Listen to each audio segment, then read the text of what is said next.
Olá, então vamos a mais uma aula da nossa EDL, aula de número 9. Hoje nós vamos falar sobre andar na dimensão do Espírito Santo. Tenho certeza que esta vai ser uma aula muito impactante para a sua vida. Então vamos lá. Aula de número 9, vivendo na dimensão do Espírito. É claro que quando a gente pensa esse título, parece assim para a gente que a gente vai entrar naquele movimento onde essa dimensão do Espírito seja algo onde as pessoas vão fazer milagres extraordinários, vão estar tão cheios de poder que vão falar em outras línguas por onde passarem, enfim. Mas vocês vão perceber que essa caminhada na dimensão do Espírito Santo vai muito mais além do que a exibição, do que a utilização, do que o uso dos dons espirituais. É uma vida diferenciada. É uma vida onde a pessoa é transformada, onde a visão de mundo é transformada, onde os nossos corações são acoplados ao coração de Jesus e o caráter do Cristo vivo, pela presença do Espírito Santo, vai se manifestando em nossas vidas. Então, é um desafio, esta é uma chamada do Espírito Santo para cada um de nós, para entrarmos nessa dimensão do Espírito Santo, onde a sua presença, a sua graça, a sua glória vem para nos transformar à medida do caráter de Cristo. Vem para nos tornar mais parecidos com Jesus. Viver na dimensão do Espírito, eu vou resumir numa palavra, depois a gente discorre de maneira mais detalhada, mas viver na dimensão do Espírito é viver a vida de Cristo, como Cristo viveu, como Cristo é, com todos os seus atributos de caráter, de amor, de bondade, é viver nessa dimensão. E há de ser que depois derramarei o meu espírito sobre toda a carne, e vossos filhos e vossas filhas profetizarão, vossos velhos terão sonhos, os vossos jovens terão visões, e também sobre os servos e sobre as servas, naqueles dias derramarei do meu espírito. Claro que essa promessa é preciosa e ela diz respeito a nós. E quem diz isso é o próprio apóstolo Pedro, quando lá em Atos, ali pelo capítulo 2, ele repete esse texto e ele diz: e esta promessa diz respeito a vós, aos vossos filhos, aos que estão perto, aos que estão longe, e a todos quantos o Senhor vosso Deus chamar. Ele está falando, baseado nesse texto, que existe uma promessa que estava se cumprindo lá no dia de Pentecoste, um derramar do Espírito Santo que vinha trazer uma dimensão de vida, uma dimensão de relacionamento com Deus e uma forma de mostrar Deus para o mundo totalmente diferente de todas aquelas amarras religiosas que o povo estava acostumado. Na verdade, a ideia era que no próprio Cristo, que era Deus Emanuel, Deus que se fez carne e habitou entre nós, que essa mesma dimensão da revelação de Deus em Jesus, no seu caminhar neste mundo, pudesse fazer parte também do nosso modus operandi evangelístico. Ou seja, a igreja andando na dimensão do Espírito Santo, ela vai exibir a presença do próprio Deus através da sua vida. Então, o texto que a gente escolheu como texto introdutório aqui trata de uma promessa dada a Israel e que foi cumprida, como acabei de falar, em Atos dos Apóstolos, ali no capítulo 2, lá no início da igreja. Isto quer nos dizer que a igreja no passado andou na dimensão do Espírito e que nós também poderemos andar, poderemos viver nesta dimensão. Devemos ser como a igreja primitiva para podermos viver na dimensão do Espírito, ou seja, seguir o modelo, o padrão dessa igreja original. É claro que se a gente for mergulhar na vida da igreja, ali relatada em Atos dos Apóstolos, biografada ali em Atos dos Apóstolos, historiada ali em Atos dos Apóstolos, nós vamos ver que esta era uma igreja evangelística, uma igreja que foi impactada pela presença de Deus, que foi impactada pelo Espírito Santo e por conta disso foi levando o Evangelho de Jesus numa dimensão tão poderosa, de modo que a Bíblia diz que eles permaneciam na doutrina dos apóstolos. Em cada alma havia temor. Você vai ver várias características dessa igreja, e essa igreja é um modelo padrão. Claro que muitas coisas que a igreja viveu naquele contexto é diferente daquilo que a igreja vive hoje no contexto atual. Mas para a gente poder entender essa ideia de andar na dimensão do Espírito e de forma mais didática, eu coloco aí para vocês primeiro o que é dimensão, né? Para a gente poder viver em um ambiente, a dimensão é um ambiente, é uma ambiência. É claro que a gente precisa conhecê-lo e estudá-lo. Também para que a gente termine esse tema tão precioso, a gente precisa entender o que é. Dimensão é medida. Segundo o dicionário Michaelis e o dicionário da Bíblia Online, a gente vai encontrar dimensão, entre outras coisas, como sendo uma medida, né? Para nós vivermos nessa dimensão, nós devemos então conhecer a medida do Espírito Santo. E existem duas coisas que estabelecem essa ideia de medida, segundo os textos que a gente tem aqui para você acompanhar. Primeiro, essa medida do Espírito Santo, essa medida no sentido daquilo que ele realiza, quais são os seus parâmetros. A primeira coisa é sabedoria, a medida da sabedoria. É claro que a gente precisa de competência para viver neste mundo e para realizar as mais diversas tarefas e se desvencilhar dos nossos mais diversos compromissos. A gente precisa aprender a viver com sabedoria, com estratégias. Agora imagine quando se trata de ter uma vida que no mínimo a gente pretenda que seja uma vida parecida à vida de Jesus. Lá em Gênesis capítulo 41, lá no versículo 38 diz: o faraó disse aos seus oficiais: será se encontraríamos alguém como este homem em quem está o Espírito de Deus, visto que Deus lhe fez saber todas estas coisas? Não há ninguém tão criterioso e tão sábio como você. Olha que coisa tremenda. De que ele está falando aí? Está falando de José.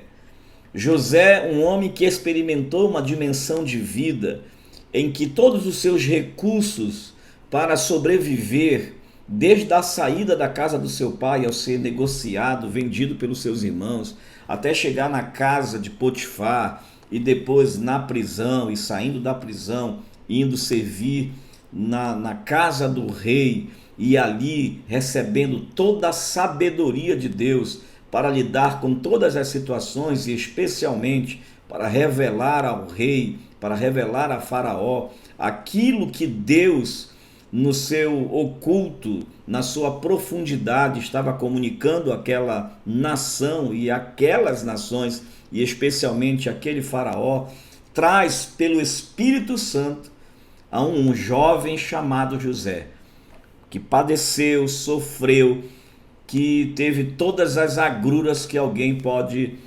enfrentar neste mundo e suportou pela presença do Espírito Santo de Deus. E nessa dimensão, nessa medida de sabedoria, era como ele se conduzia. E aqui está um princípio, um modelo de vida. Às vezes a gente tem dificuldade de pensar diante das mais diversas situações que a gente enfrenta, a gente começa a se dar conta de que a nossa própria competência, por mais que nós tenhamos conhecimento intelectual, conhecimentos das mais diversas áreas, né, os conhecimentos gerais estejam aí fresquinhos na cabeça da gente, o conhecimento das nossas culturas, chega aquele momento em que a gente não sabe o que fazer. A gente não sabe como responder àquela situação.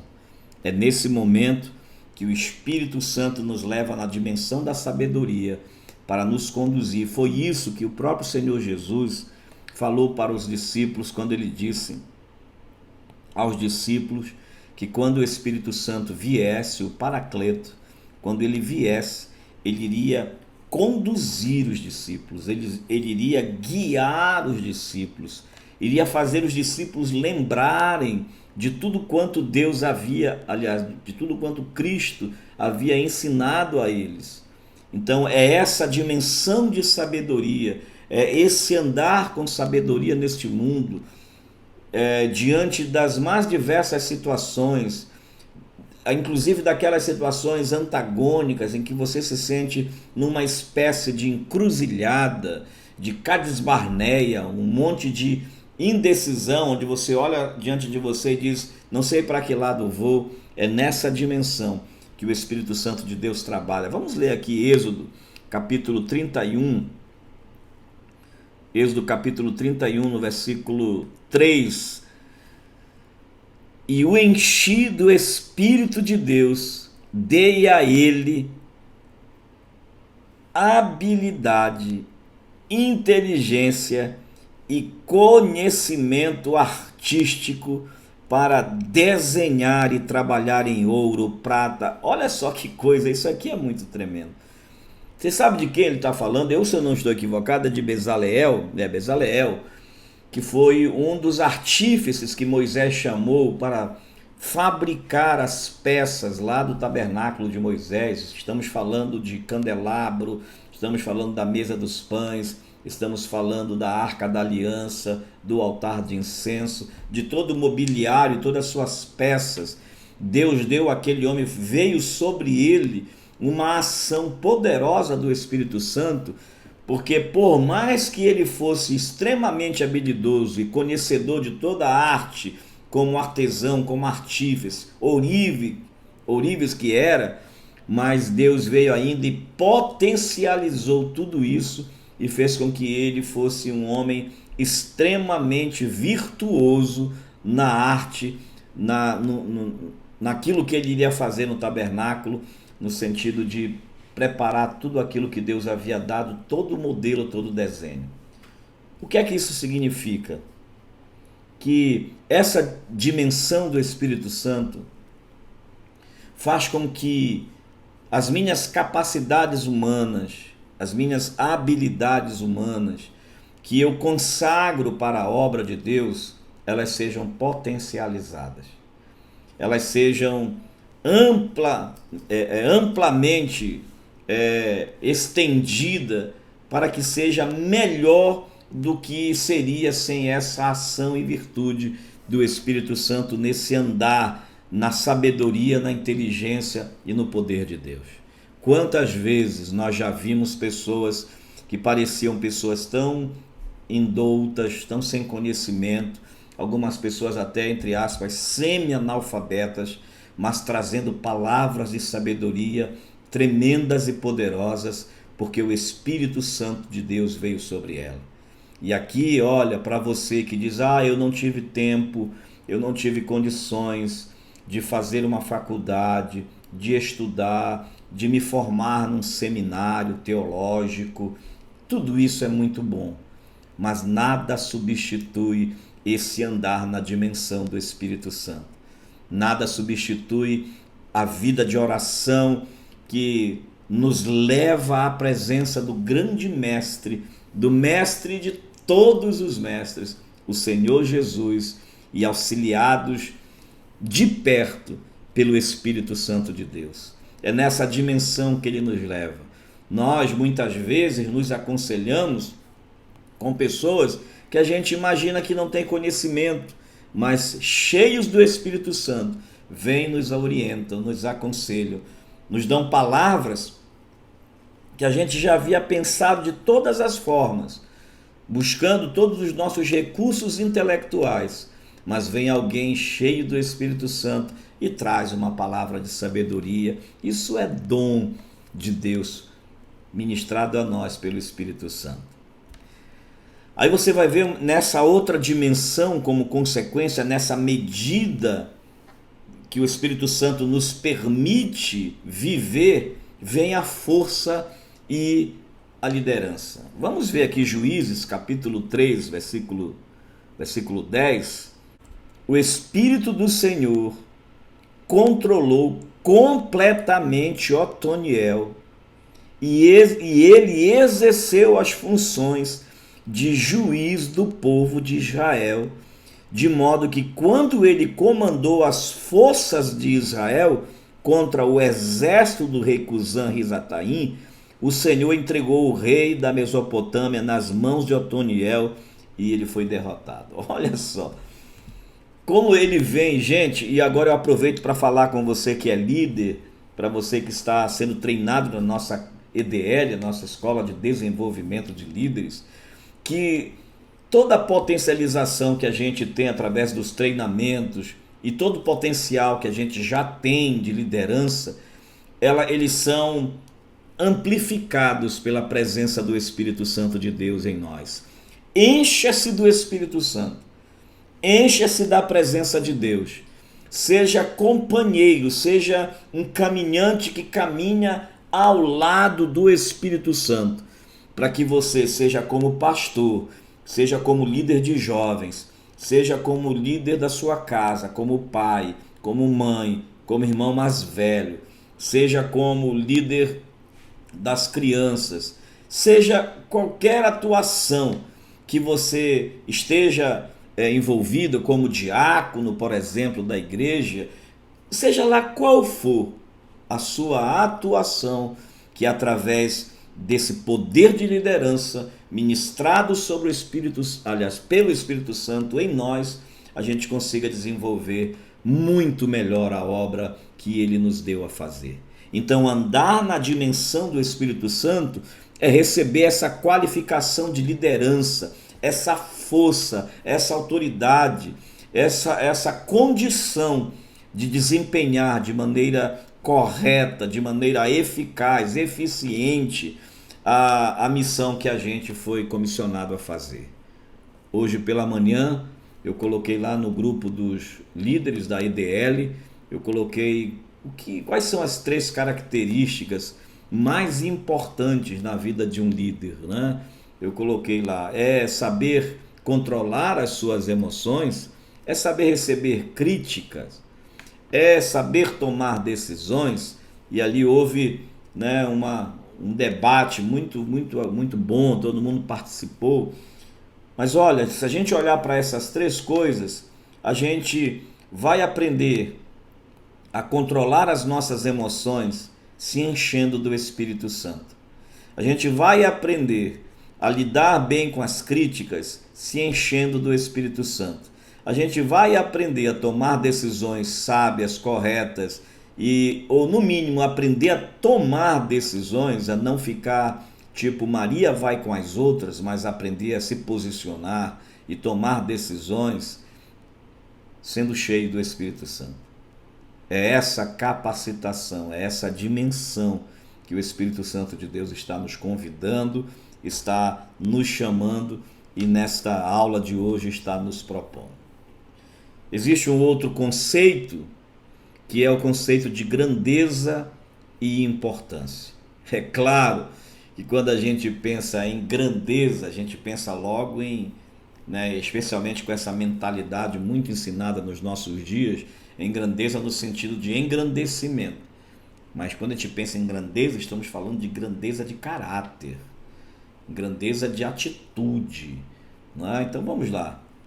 Pense nisto, quando falamos de grandeza e importância, olha essa história. Edith Higgs Gillette relatou que durante um período de fome lá em Moçambique, 2 mães vieram pedindo para fazer algum trabalho em troca de um pouco de farinha de milho. Deixaram suas 2 filhinhas conosco, diz ela, enquanto trabalhavam. No decorrer da manhã, levei 4 bananas para as 2 meninas. Agradeceram-me pelas bananas e então ouvi uma delas dizer à outra: vamos comer uma só cada uma e guardar as outras para nossas mães? E assim elas fizeram. Se 2 meninas famintas, de lares não cristãos, podiam distribuir o pouco que tinham, quanto mais nós cristãos não haveremos nós de pôr em prática a regra áurea de nosso mestre? Todos nós precisamos ser mais atenciosos e generosos no uso que fazemos do nosso tempo, da nossa energia e dos nossos bens.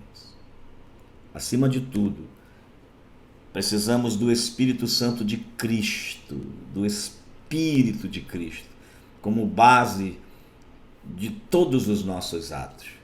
Não está o Espírito de Cristo resumido nesta regra áurea, ou seja, não é verdade que Cristo mesmo se colocou em nosso lugar e compartilhou conosco tudo que ele era. Essa é a grandeza do Evangelho, é o compartilhar. Essa é a grande importância dessa dimensão do Espírito Santo de Deus. Eu já contei aqui, já contei na igreja, como Deus vem tratando comigo, e desde 2018, se eu não estou equivocado, do final de 2018, né? Desde 2017, né? Final de 2017, Deus vem tratando comigo com respeito a tudo que Ele me permitiu. Então, estar aqui hoje, numa segunda-feira à noite, compartilhando o que eu estou compartilhando com você, faz parte desse impacto que Cristo causou em meu coração, que o Espírito Santo vem tratando ao meu coração.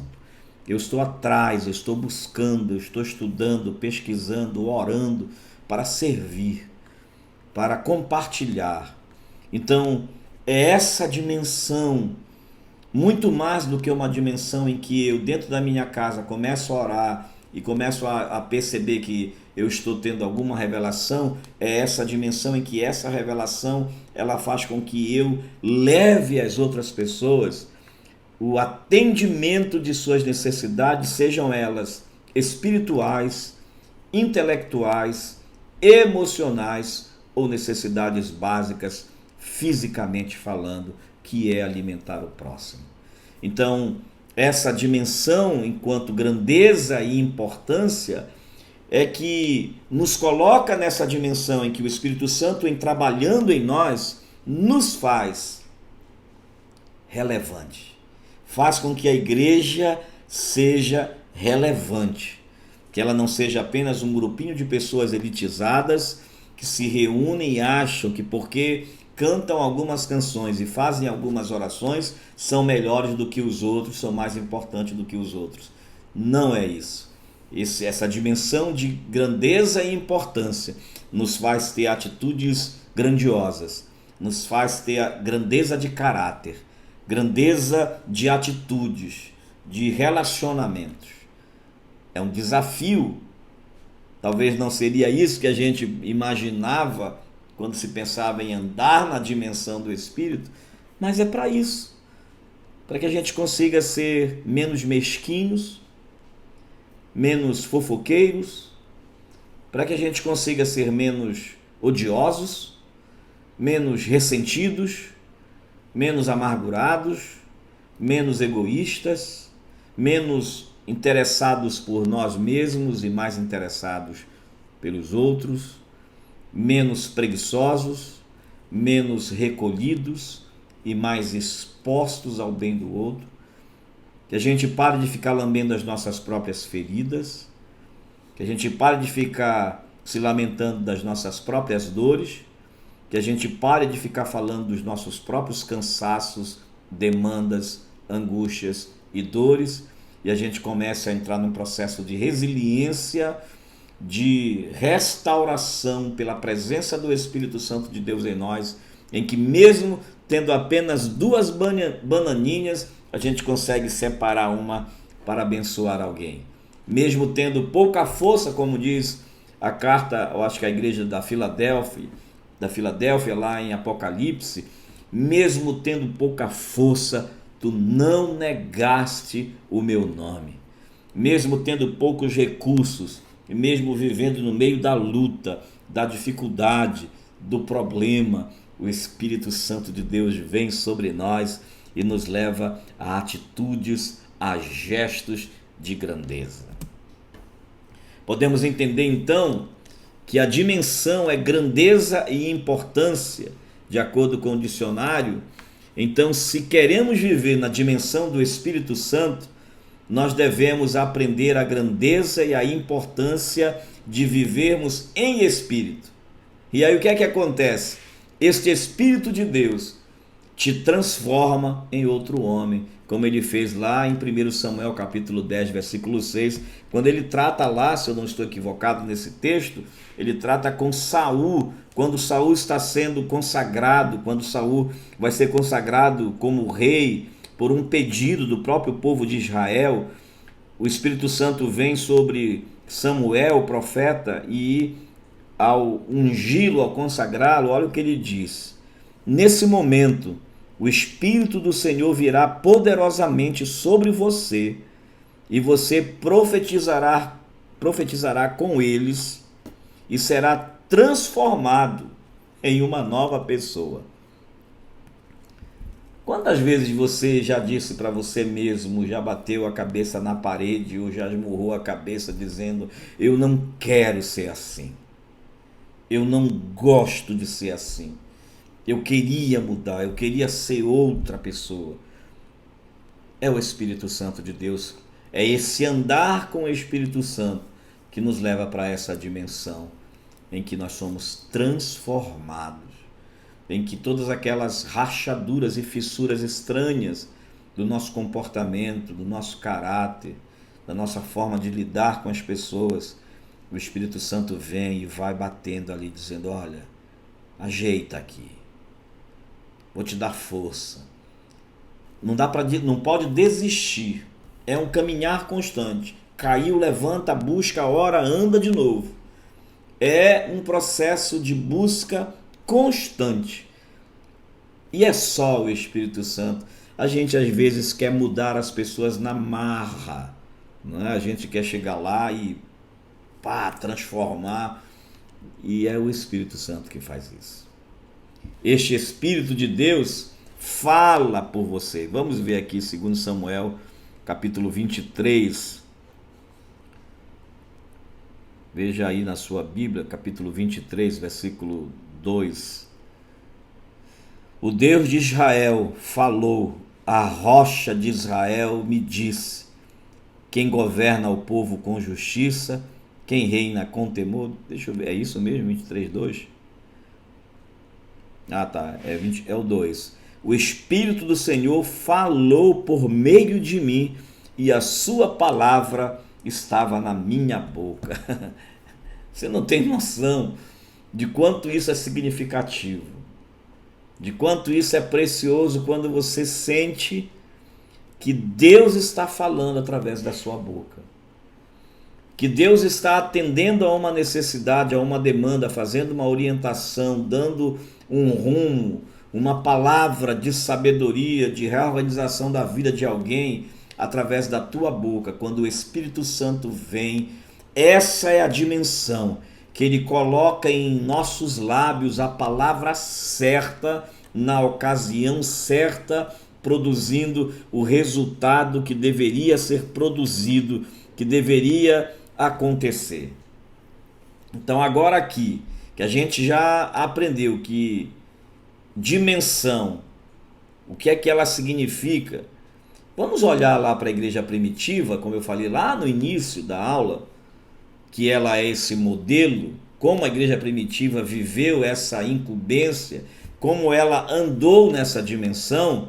Para que a gente seja igual àquela igreja, a gente precisa, claro, se a gente quer andar como aquela igreja andou, a gente precisa conhecer a forma que eles agiam e assim permitirmos-nos entrar aí, nesta mesma dimensão. e viver e operar neste mesmo modo que a igreja primitiva operava. Veja lá, a igreja entrou na dimensão do Espírito quando ela seguiu as ordens de Jesus Cristo. Atos dos Apóstolos, capítulo 1, versículo 4 e 8, é um texto que a gente já conhece, que Jesus dá aquela ordem para que eles ficassem na cidade de Jerusalém, até que do alto eles fossem revestidos de poder. Foi isso que eles fizeram.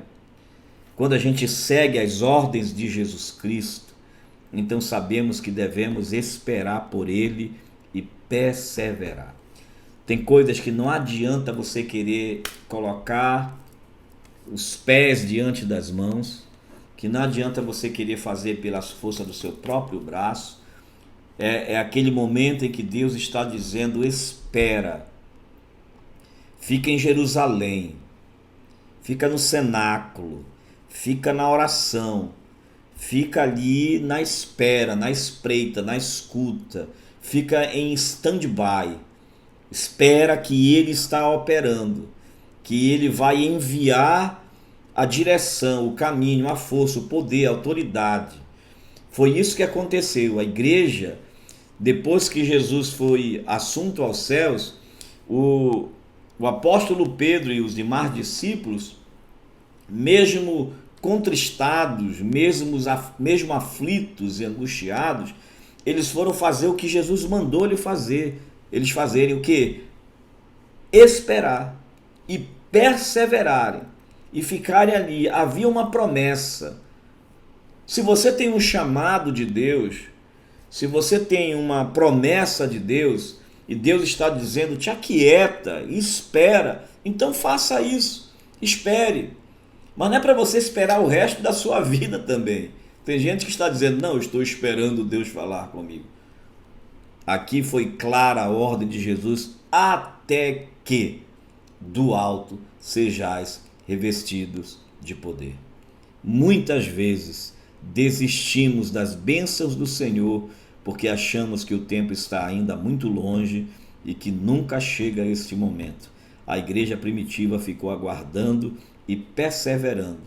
Só tem um detalhe: em oração.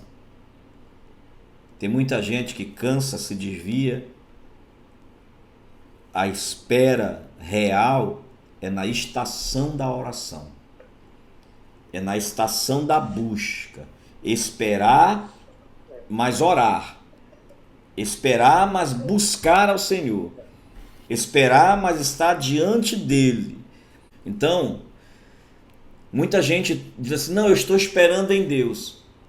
Mas será se está mesmo? Porque esperar em Deus é esperar em oração, é não desistir de orar. Então, esperar em Deus é nessa dimensão. Eu obedeço a ordem de esperar, mas eu persevero em oração. O perseverar em oração, se a gente for olhar a construção da palavra, é ser severo na oração. É estar ali, é ser intenso na oração.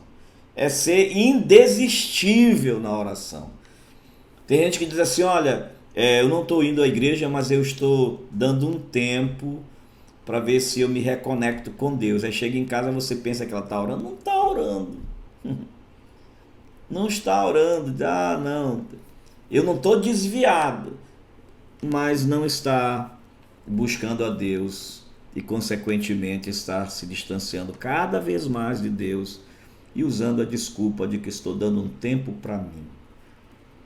Olha, o melhor tempo que eu posso dar para mim, ou o melhor tempo que você pode dar para você, é o tempo da oração. Esse é o tempo certo, porque na oração você começa a descobrir quem você é. Na oração você começa a ter a revelação não do que os outros são, porque esse é o problema das pessoas. Elas vão orar para Deus revelar as coisas dos outros. E a oração é para Deus revelar as nossas mazelas, as nossas deficiências, as nossas fraquezas, para que a gente possa ser tratado por aquele que pode nos tratar. Segundo, eles se comprometeram em ser testemunhas de Cristo. Nós não podemos cessar e interromper esta missão. Temos perdido a oportunidade de vivermos a medida do Espírito, porque não temos sido testemunhas do que Deus tem feito em nossas vidas. Veja o apóstolo Pedro em seu primeiro discurso que ele fez. Ele testemunhou quem era Jesus e o que ele havia feito na terra, lá em Atos 2:22. Para vivermos na medida, na dimensão do Espírito de Deus, devemos nos comprometer a assumir um compromisso com a verdade. Qual foi a última vez que você compartilhou o Evangelho de Cristo com outra pessoa? Que você orou por alguém? A igreja precisa entender que cada membro dela é um evangelista, que cada membro dela é uma testemunha, que não existe aquelas coisas que muitas vezes a gente ouve por aí. Isso aí é função do pastor, isso é função de quem tem ministério evangelístico. Ministério evangelístico é uma coisa, testemunhar de Cristo é um dever de todo cristão. Todos nós.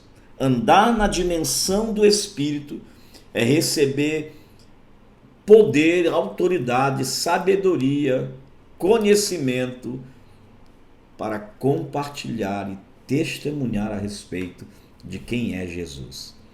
É nessa dimensão, quando cada membro, e eu falo aqui com você que é membro da comunidade Altar, quando cada membro desta comunidade começar a andar nesta dimensão, você vai ver que de 50 teremos 100, de 100 teremos 200, de 200 teremos 300 e assim sucessivamente. Porque nessa dimensão do Espírito Santo, quando você começa a andar, consequentemente, a presença do Cristo vivo, ela começa a transparecer em você e isso começa a impactar a vida de outras pessoas. E aí, muitos verão. Deixa as pessoas verem em você o que Deus está fazendo. Compartilhe, diga, não tenha vergonha de compartilhar o que Deus está fazendo com você. Não tenha vergonha de ir para a internet, em vez de você ficar na internet falando mal dos outros, vá para a internet e compartilhe o que Cristo tem feito com a sua vida. Quem é Jesus para você? Mostre para as pessoas, para que todos vejam quem é esse Cristo por quem você se apaixonou e a quem você serve e a quem você segue. E na potência do Espírito Santo, isso se tornará mais claro e mais apetitoso para quem vê, para quem ouvir.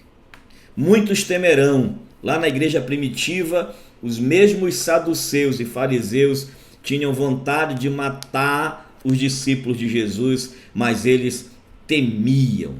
As pessoas devem passar a temer o Senhor Deus como temiam na antiguidade.